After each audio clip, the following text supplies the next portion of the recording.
Assalamualaikum warahmatullahi wabarakatuh. Alhamdulillahirrabbilalamin. Assalatu wassalamu ala asrofi anbiya wal mursalin wa ala alihi wa sahbihi ajmain. Amma ba'du. Allahumma sholli ala sayyidina Muhammad wa ala ali sayyidina Muhammad. Alhamdulillah dan terima kasih yang telah subscribe dan juga like di channel ini. Semoga selalu dalam lindungan Allah Subhanahu wa taala dan dilancarkan rezekinya. Amin ya rabbal alamin. Dan jangan lupa tulis selawat Nabi di kolom komentar sebagai bukti kecintaan dan penghormatan kita kepada junjungan Nabi Muhammad SAW. Semoga di akhirat nanti mendapatkan syafaat dari beliau.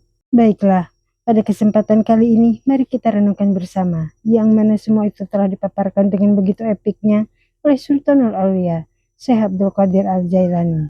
Kelalaianmu terhadap Allah Subhanahu wa taala akan memalingkan dan menjauhkanmu darinya.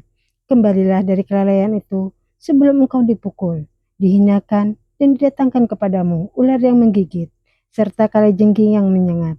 Jika engkau belum merasakan kepedihan itu, jangan merasa senang terlebih dahulu, sebab itu hanya sementara. Allah Subhanahu wa taala berfirman, hatta idza farihu bima utu akhadnahum bagdatan fa idahum mublisun, yang artinya sehingga ketika mereka gembira dengan apa yang telah diberikan kepada mereka, kami siksa mereka secara tiba-tiba. Surah Al-An'am ayat 44. Oleh karena itu, Allah mempertegas perintah untuk bersabar. Kefakiran dan kesabaran tidak dapat beriringan, kecuali pada orang yang benar-benar beriman. Orang-orang mukmin yang dikasihi, jika diuji, mereka akan bersabar. Mereka akan mendapat petunjuk untuk melakukan kebajikan di dalam ujian yang menimpanya. Mereka bersabar atas apa yang baru menimpanya dari Tuhannya. Jika tidak karena Allah Subhanahu wa taala, maka apakah orang berakal akan berdiam di sebuah negeri yang penghuninya telah diselimuti oleh ria, kemunafikan, kezaliman, banyak memakan yang syubhat, banyak yang haram, dan kekufuran telah merajalela, banyak sekali orang jompo di rumahnya. Orang bertakwa sibuk di tokonya. Kaum jindik, yaitu orang-orang yang menyembunyikan kekufuran, menampakkan keimanan dengan botol minuman kerasnya. Sedangkan orang-orang yang baik hanya duduk saja di atas kursinya. Jika tidak ada ketentuan dan etika, pastilah aku akan menyebutkannya apa yang ada dan terjadi di rumah-rumah kalian. Tetapi aku memiliki pondasi untuk mendirikan bangunan di atasnya. Aku mempunyai generasi penerus yang membutuhkan pendidikan. Jika aku menyingkap apa yang ada padaku, maka itu akan menjadi penyebab terpisahnya aku dengan kalian. Dalam hal ini, aku membutuhkan kekuatan para nabi dan para rasul. Aku membutuhkan kesabarannya orang terdahulu sejak Nabi Adam alaihissalam sampai zamanku kini. Aku membutuhkan kekuatan rabbaniyahnya. Ya Allah, anugerahkanlah padaku kelembutan, pertolongan, serta ridhomu ya Allah. Wahai manusia, kalian tidak diciptakan kekal di dunia, tidak pula untuk bersenang-senang di dalamnya. Oleh karena itu, ubahlah keburukan yang ada pada dirimu, engkau menjadi kuat dengan taat kepadanya, yaitu dengan kalimat thayyibah, la ilaha illallah Muhammadur Rasulullah. Dan ini tidak akan memberikan manfaat, kecuali setelah engkau sandarkan segala sesuatu kepadanya. Iman itu harus sejalan antara ucapan dan perbuatan. Allah Subhanahu wa taala tidak akan menerimamu jika engkau mendatanginya dengan berlumuran dosa dan maksiat, dan engkau menetap pada kemaksiatan tersebut, sehingga engkau tinggalkan sholat, puasa, sedekah, dan juga amal-amal yang baik. Maka apa gunanya ucapan dua kalimat syahadat yang keluar dari lidahmu itu? Jika dua kalimat syahadat keluar dari mulutmu, maka sesungguhnya engkau mengaku dan berjanji, maka mana bukti dari janji itu? Bukti tersebut adalah dengan menjalankan segala perintahnya dan menjauhi segala larangannya, bersabar dengan segala cobaan, pasrah dengan segala ketetapannya. Jika itu semua telah engkau lakukan, maka Allah tidak akan menerimanya kecuali dilakukan dengan penuh keikhlasan, yaitu dengan mengharapkan Allah Subhanahu wa taala semata. Ucapan tidak akan diterima kecuali diikuti dengan perbuatan, dan perbuatan tidak akan diterima kecuali diiringi dengan keikhlasan dan sesuai dengan tuntunan sunnah Rasulullah SAW. Kasihilah orang-orang fakir dengan memberikan sebagian hartamu. Jangan menolak dan mengusir peminta-minta, sementara engkau sanggup memberikan sesuatu baik sedikit ataupun banyak. Sukailah memberi kepada orang lain, karena Allah sangat senang memberi, dan bersyukurlah, karena Allah telah menjadikanmu mampu untuk memberi. Celakalah jika engkau menolak peminta-minta, sementara peminta-minta itu adalah hadiah dari Allah Subhanahu wa Ta'ala, dan engkau mampu untuk memberinya. Bagaimana engkau akan menolak hadiah dari yang memberikan hadiah? Menurutku, pendengaran dan tangisan sangat berhubungan. Jika ada orang fakir datang dan bercerita kepadamu sehingga menyentuh hatimu, tunjukkanlah tangisanmu dan perhatianmu. Selama itu dilakukan karena Allah Subhanahu wa Ta'ala. Pada awalnya, pendengaran itu dengan bagian terdalam jiwa. Lalu, dengan hati kemudian diikuti oleh anggota tubuh seperti menangis dengan berbagai kebaikan. Jika engkau hendak mendatangiku, datanglah. Dan engkau harus menutup rapat ilmumu, amalmu, lisanmu, asal-usul nasabmu, kemuliaanmu, dengan menutup ingatanmu tentang harta dan keluargamu. Berdirilah di hadapanku dengan mengosongkan hati, kecuali diisi oleh keberadaan Allah Subhanahu wa Ta'ala, sehingga Dia akan memenuhimu dengan keutamaannya, kedekatannya serta anugerahnya.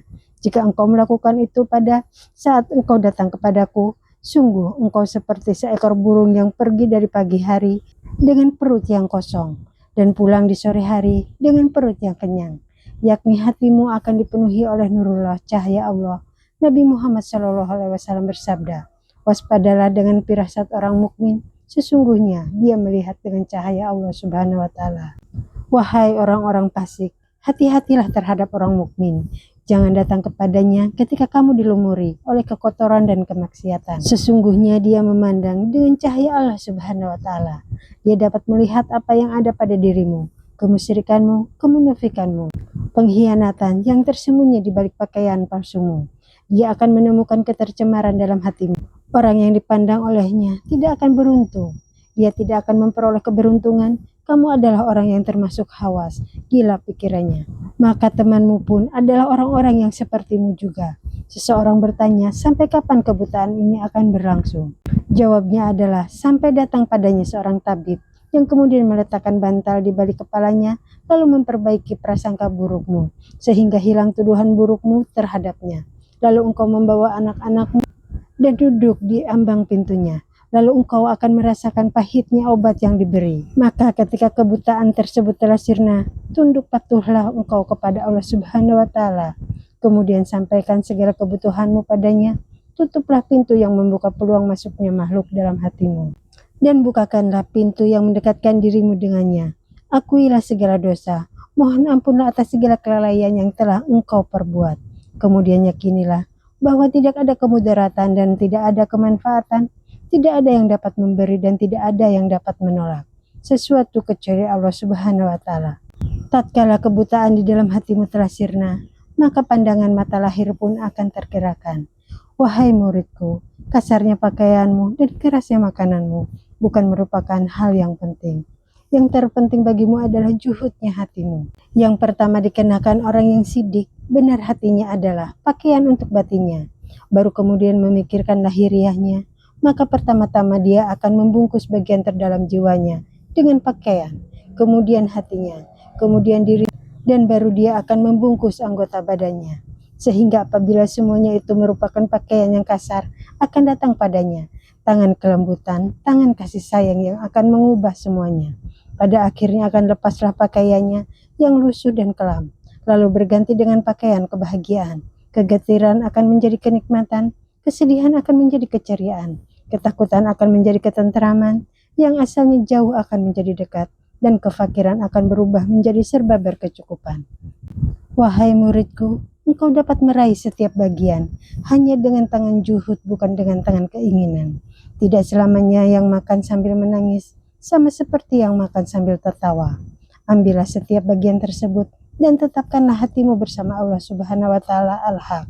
Dengan perbuatan itu, sesungguhnya engkau telah selamat dari keburukannya. Jika engkau dapat makan dari pekerjaan sebagai tabib, maka itu lebih baik daripada engkau makan dari sesuatu yang tidak engkau ketahui asal-usulnya. Betapa keras hati kalian, amanat yang ada dalam hatimu telah hilang, kasih sayang telah sirna, hukum syariat tidak lagi dijalankan. Kalian telah meninggalkan dan mengkhianati amanat yang dibebankan kepada kalian. Celakalah, jika tidak menjaga amanat, akan turun air yang menyirami kedua mata kalian, dan tali yang akan mengikat tangan dan kaki kalian. Kemudian pintu rahmat Allah akan ditutup, dan akan disematkan sikap keras pada hati kalian, sehingga akan menghalangi datangnya anugerah kepadamu. Peliharalah kepala kalian dengan pemeliharaan Tuhanmu. Sesungguhnya siksaannya sangat pedih dan keras. Siksaannya akan merenggut ketenanganmu, ketenteraman, serta kegembiraan hari-harimu, dan akan menghancurkan perilaku kufurmu. Takutlah padanya. Dialah Tuhan langit dan bumi. Peliharalah nikmat yang telah diberikannya kepadamu dengan bersyukur. Sambutlah perintah dan larangannya dengan memperhatikan dan mentaatinya. Terimalah segala kesukaran dengan sabar dan segala kemudahannya dengan syukur. Demikianlah yang telah dilakukan oleh para nabi dan para rasul, para salihin. Mereka mensyukuri nikmatnya dan bersabar atas cobaannya. Beranjaklah dari hidangan yang berbau maksiat, beralihlah kepada hidangan yang penuh dengan ketaatan. Peliharalah segala peraturan dan hukum-hukumnya. Bertaubatlah dari dosa-dosa dan perbaharuilah jiwa-jiwa kalian. Sesungguhnya Allah Subhanahu wa Ta'ala tidak berbuat zalim kepada hamba-hambanya. Ingatlah pada kematian dan apa-apa yang akan terjadi setelahnya. Ingatlah Tuhanmu, hisabnya serta pandangannya kepada kalian. Renungkanlah, sampai kapan kita akan tetap tertidur lelap? Sampai kapan kebodohan dan kebatilan ini akan berlangsung? Sampai kapan kita akan terus bergelimang dengan hawa nafsu dan syahwat? Mengapa tidak mau membiasakan beribadah kepadanya? Kenapa belum menjalankan syariatnya? Kenapa tidak menjalankan budi pekerti yang sesuai dengan tuntunan Al-Quran dan Sunnah? Wahai muridku, jangan bergaul dengan manusia diiringi dengan kebutaan, kebodohan, sifat lalai dan kemalasan. Bergaullah dengan pandangan yang terbuka, ilmu serta penuh dengan semangat. Jika engkau melihat ada yang pantas dan terpuji, maka ikutilah. Dan jika engkau melihat sesuatu yang akan menjerumuskanmu, maka menjauhlah darinya. Kalian ada dalam kelalaian, oleh karenanya bangunlah.